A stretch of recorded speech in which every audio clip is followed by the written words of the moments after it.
अस्सलाम वालेकुम। लास्ट जब हमने बात की थी ग्रामर की, तो उसमें मैंने आपसे ये कहा था कि ग्रामर हम किस लिए सीखते हैं।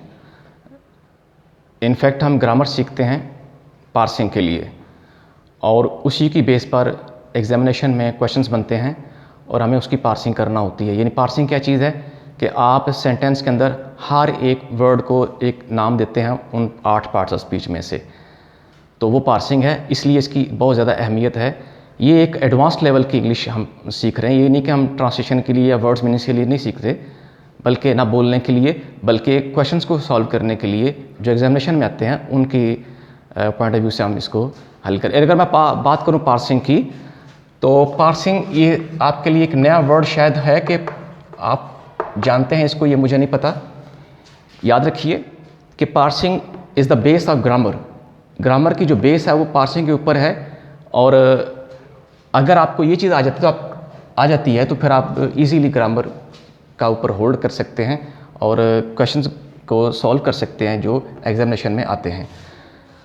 मैं अगर इसकी एग्जाम्पल के बगैर आप इसको नहीं समझ सकते। एग्जाम्पल मैं देता हूँ, जैसे माई फादर, मैं एक सेंटेंस लिखता हूँ, my father advised me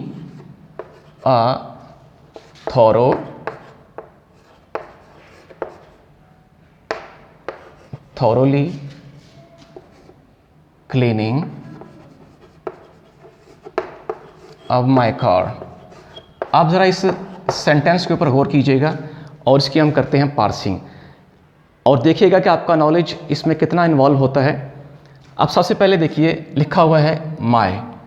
my का मतलब इसको हम डिटर्मिनर कहते हैं, इसको डिटरमाइनर भी कहते हैं। ये जितने भी पोजेसिव केस हैं और ये सब्जेक्ट से पहले आते हैं, लाजमी आते हैं। इसी से हम पहचानते हैं कि इसका अगला जो वर्ड है वो सब्जेक्ट है। कुछ रेयर केसेस हैं जिसमें डिटर्मिनर्स नहीं आते हैं, जैसे कोई धातें वगैरह हैं, इस तरह की मेटल्स वगैरह, लेकिन मैक्सिमम आपको बहुत इजी पहचानने का तरीका आ सकता है अगर आप डिटरमाइनर्स को देख लेते हैं, डिटर्मिनर्स को देख लेते हैं, तो उसके फ़ौरन बाद आपका सब्जेक्ट। अब ये फादर क्या चीज़ है, ये हम पार्सिंग कर रहे हैं और इसका नाम दे रहे हैं ग्रामर की पॉइंट ऑफ व्यू से। फादर मीन एक नाउन है, और नाउन मैंने कहा आपसे ये बात की थी, अगर आपको याद हो, कि नाउन या तो वो सब्जेक्ट है या वो ऑब्जेक्ट है। तो ये दो ही चीज़ें हैं नाउन के लिए।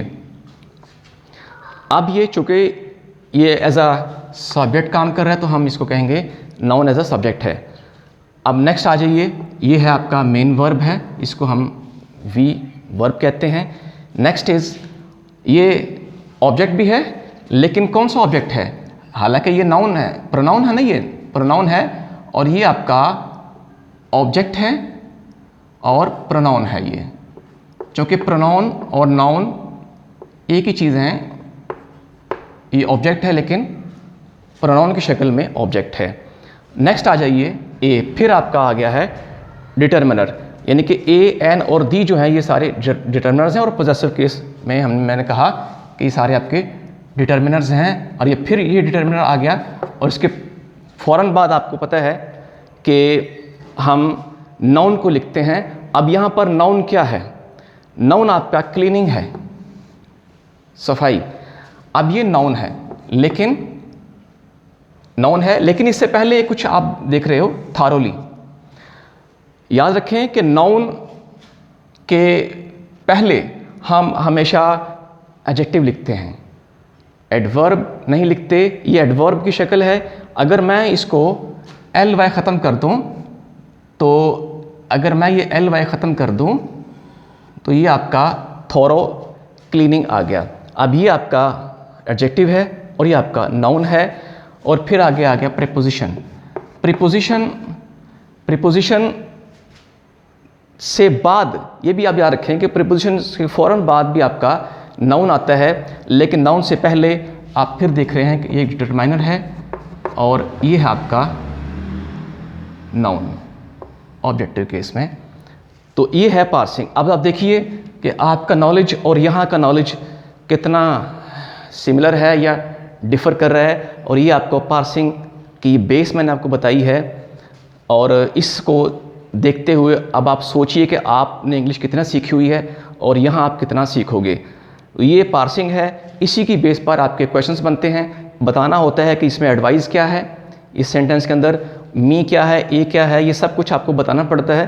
तो ये इसमें एक मिस्टेक भी हो जाती है बाज़ औक़ात कि आपको दे देता है कि इसमें इसको दुरुस्त भी कीजिए। तो क्लीनिंग से पहले मैंने कहा कि आपका एडजेक्टिव आना चाहिए, यानी कि प्रीपोजिशन के बाद आपका नाउन आ जाता है, नाउन आ जाता है, प्रोनाउन आ जाता है, और V4 भी आ सकता है। तो ये आपका एक थोड़ा सा ब्रीफ था इस सेंटेंस के बारे में, थोड़ी सी हमने जानकारी ली है। नेक्स्ट टाइम पढ़ेंगे इंशाल्लाह।